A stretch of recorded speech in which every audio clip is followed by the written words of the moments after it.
Hello लोगोफोर, welcome back to माय YouTube channel with एनादार video. स' लोगोफोर, नोंथांमोना नायगासिनो दङ बड' लेंगुवेज जिके यूट्यूब चैनल। स' नोंथांमोना फार्स्टआवनो आंनि बे चैनेलाव गोदानब्ला अन्नानै चैनेलखौ साबस्क्राइब, लाइक, कमेन्ट, शेयार खालामना होनो थाखाय गुरै खावलायहरनाय थाबाय। स' गासै भिउवार्स, नोंथांमोन जों दिनै सावरायगोन B.T.R गोरोबथानि गोसोखां बिलाइनि सोमोन्दै, थामहिनबा मेम'रेन्डाम अफ सेटेलमेन्टनि सोमोन्दै।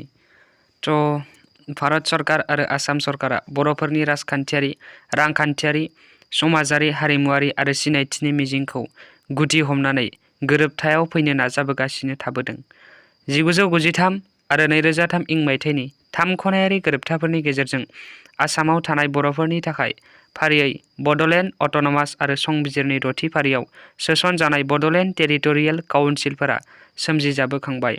दुलाराय बर' फरायसा आफाद थामहिनबा एबसु आरो बेनि सोमोन्दो गोनां आफादफोरजों लोगोसे NDFB थामहिनबा नेशनेल डेम'क्रेटिक फ्रन्ट अफ बर'लेण्डनि गोबां दालाइसाफोरा आलादा रायजो बिनानै सोमावसारबोगासिनो दङमोन।